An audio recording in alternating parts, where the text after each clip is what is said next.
നമസ്കാരം.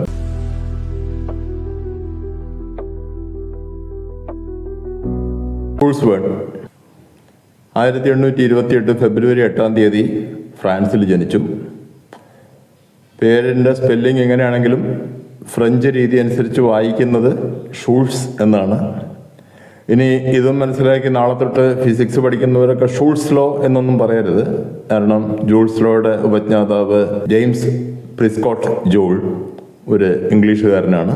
അതുകൊണ്ട് അവിടെ ജയുടെ ഉച്ചാരണം ജ എന്നായതുകൊണ്ട് ഷൂൾസ് എന്ന് പറയേണ്ട കാര്യമില്ല. 6-ാമത്തെ വയസ്സിൽ സ്കൂൾ വിദ്യാഭ്യാസ കാലഘട്ടത്തിലാണ് ഷൂൾസ് വേണിൻ്റെ ഭാവന ഉണരുന്നത്. പ്രധാന കാരണം പ്രൈമറി സ്കൂളിൽ പഠിപ്പിച്ചിരുന്ന ഒരു ടീച്ചർ. ആ ടീച്ചറുടെ ഹസ്ബൻഡ് ഒരു ഷിപ്പിൽ ക്യാപ്റ്റനായിരുന്നു. അദ്ദേഹത്തെ വളരെ വർഷങ്ങളായിട്ട് കാണാനില്ല. പക്ഷെ ആ സമയത്ത് ആ ടീച്ചർ ഇടയ്ക്കിടയ്ക്ക് ഇങ്ങനെ പറയുമായിരുന്നു, ഒരു ദിവസം എൻ്റെ ഹസ്ബൻഡ് തിരിച്ചു വരും. റോബിൻസൺ ക്രൂസോയെ പോലെ ഏതോ ഒരു ദ്വീപിൽ അദ്ദേഹം ഇപ്പോൾ ഉണ്ട്, ഒരു ദിവസം തിരിച്ചു വരും എന്നിങ്ങനെ ഇടയ്ക്കിടയ്ക്ക് പറയും. ഇത് കേട്ടാണ് ജൂൾസ് വേണിൻ്റെ ഭാവന ഉണരുന്നത്. അങ്ങനെ അദ്ദേഹം എഴുത്താരംഭിച്ചു. ആദ്യമായിട്ട് എഴുതിയ നോവലല്ല, ഒരുപാട് ചെറുകഥകളും അതുപോലെ നാടകങ്ങളും ഒക്കെ എഴുതി. 1864 ആദ്യത്തെ നോവൽ പുറത്തു വരുന്നത്, a journey to the centre of the earth, ഭൂമിയുടെ അഗാധ തലങ്ങളിലേക്കുള്ള ഒരു യാത്ര. പൂർണ്ണമായും ഒരു ഫിക്ഷണൽ സ്റ്റോറി. ഒരിക്കലും നമുക്കങ്ങനെ പോകാൻ പറ്റൂല എന്ന് നമുക്കറിയാം.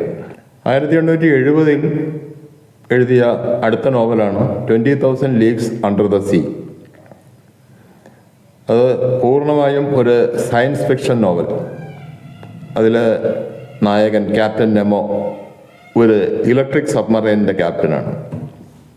അതിലെന്തത്ര അത്ഭുതം എന്നാലോചിച്ചാൽ, ആ കാലഘട്ടത്തിൽ ഇലക്ട്രിസിറ്റി കമേഴ്ഷ്യലായിട്ട് പ്രൊഡ്യൂസ് ചെയ്യാൻ ആരംഭിച്ചിട്ടില്ല. 12 കൊല്ലോട് കഴിഞ്ഞ് 1882 തോമസ് ആൽവ എഡിസൺ ന്യൂയോർക്കിലാണ് ആദ്യമായിട്ട് കമേഴ്ഷ്യലി ഇലക്ട്രിസിറ്റി പ്രൊഡ്യൂസ് ചെയ്യുന്നത്. അപ്പോൾ അതിനേക്കാളൊക്കെ വളരെ മുമ്പേ ഷൂൾസ് വേണിൻ്റെ ഭാവന ആ ഒരു മേഖലയിൽ ഉണർന്നു എന്നർത്ഥം. 1872 നമ്മളിവിടെ പറയാൻ പോകുന്ന around the world in 80 days എന്ന പുസ്തകം പബ്ലിഷ് ചെയ്യപ്പെടുന്നത്. ആ കാലഘട്ടത്തിൽ നടന്ന ഒരു സംഭവം പത്രത്തിലൂടെ വായിച്ചറിഞ്ഞാണ് അദ്ദേഹത്തിൻ്റെ ഭാവന ഇത്തരം ഒരു നോവലിലേക്ക് എത്തുന്നത്. അതായത് ആ കാലഘട്ടത്തിൽ ഇന്ത്യ ഭരിച്ചിരുന്നത് ബ്രിട്ടീഷുകാരായിരുന്നല്ലോ. അവർ ബോംബെയിൽ നിന്ന് കൽക്കട്ടയിലേക്ക് ഒരു ട്രെയിൻ സർവീസ് ആരംഭിക്കുന്നു. അപ്പോൾ ആ പത്രത്തിൽ ആ കാര്യം റിപ്പോർട്ട് ചെയ്ത ആളെഴുതി, ഈ ട്രെയിൻ സർവീസ് കംപ്ലീറ്റ് ആവുന്നതോടെ ലോകം മുഴുവൻ 80 ദിവസം കൊണ്ട് ചുറ്റി വരാം. അന്നത്തെ കാലത്ത് നമുക്ക് വേഗതയിൽ സഞ്ചരിക്കാനുള്ള ഒരേ ഒരു മാർഗം എന്ന് പറയുന്നത് ആവി എഞ്ചിൻ മാത്രമാണ്. ഇന്നത്തെ പോലെ പെട്രോൾ എഞ്ചിനോ ഡീസൽ എഞ്ചിനോ ഇലക്ട്രിക് കാറുകളോ ഇങ്ങനെയുള്ള ഒരു സംവിധാനമില്ല. ഇലക്ട്രിസിറ്റി പോലും മര്യാദയ്ക്ക് പ്രൊഡക്ഷൻ തുടങ്ങിയിട്ടില്ല. പിന്നെ കടലിലെ കൂടെ സഞ്ചരിക്കാനും ഈ പറഞ്ഞ പോലെ സ്റ്റീം ഷിപ്പുകൾ, സ്റ്റീമർ എന്നാണ് ഇതിന് നോർമലി പറയുക, അത്തരം ഷിപ്പുകൾ. ഈ നോവല് പബ്ലിഷ് ചെയ്ത അടുത്ത വർഷം അത് ഇംഗ്ലീഷ് ട്രാൻസ്ലേഷൻ വന്നു. അത് വേൾഡ് ഫേമസ് ആയി.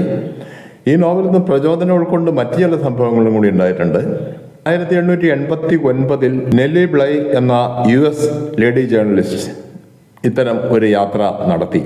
ഷൂൾസ് വേണിൻ്റെ ഭാവന അനുസരിച്ചുള്ള ഒരു യാത്ര അവർ നടത്തി. ആ യാത്രയ്ക്ക് അവരെടുത്തത് 72 ദിവസമായിരുന്നു. കാരണം ഇത്രയും വർഷങ്ങൾ കഴിഞ്ഞു. അപ്പോഴേക്കും ഈ എഞ്ചിനുകളൊക്കെ കുറെ കൂടി എഫിഷ്യൻ്റായി, കപ്പലിൻ്റെയും ട്രെയിനിൻ്റെയൊക്കെ സ്പീഡ് കൂടി എന്നുള്ളതായിരുന്നു കാര്യം. ആ യാത്രയുടെ അവർ ഫ്രാൻസിലെത്തുകയും ഈ ഷൂൾസ് വേണിനെ മീറ്റ് ചെയ്യുകയും എല്ലാം ഉണ്ടായി. അത് കഴിഞ്ഞ് US തിരിച്ചെത്തി അവർ ഒരു ബുക്ക് എഴുതി, ഇതേ രീതിയിൽ തന്നെ, around the world in 72 days. അതും ഒരു എവർഗ്രീൻ സൂപ്പർ ഹിറ്റ് നോവലായിരുന്നു. 1875 അദ്ദേഹം എഴുതിയ മറ്റൊരു നോവലാണ് ദ മിസ്റ്റീരിയസ് ഐലൻഡ്.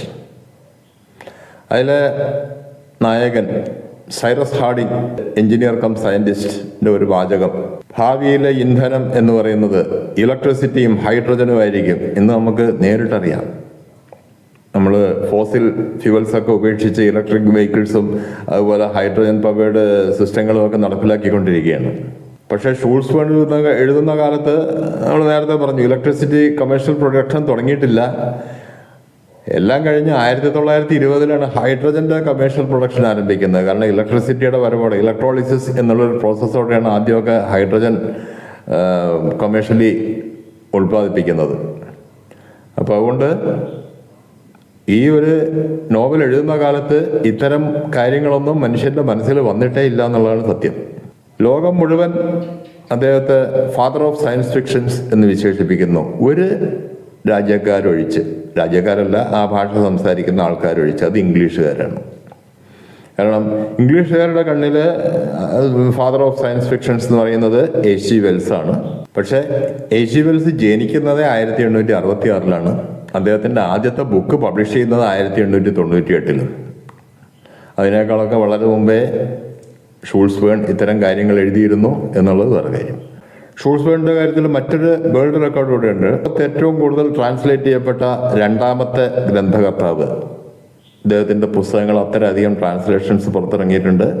1ാം സ്ഥാനം അഗത ക്രിസ്റ്റിക്കും 3ാം സ്ഥാനം ഷേക്സ്പിയർക്കുമാണ് എന്നറിയുമ്പോഴാണ് അതിൻ്റെ ഒരു ഇമ്പോർട്ടൻസ് ശരിക്കും മനസ്സിലാവുക. ഈ പറഞ്ഞ പ്രശസ്തമായ നോവലുകളും പിന്നെ ധാരാളം നാടകങ്ങളും ചെറുകഥകളും എല്ലാം ബാക്കിയാക്കിക്കൊണ്ട് അദ്ദേഹം അനശ്വരതയിലേക്ക് 1905 മാർച്ച് 24 യാത്രയായി. അദ്ദേഹത്തിൻ്റെ around the world in 80 days എന്ന ബുക്ക് ഈ ചാനലിൽ ഇനി അവതരിപ്പിക്കാൻ പോവാണ്.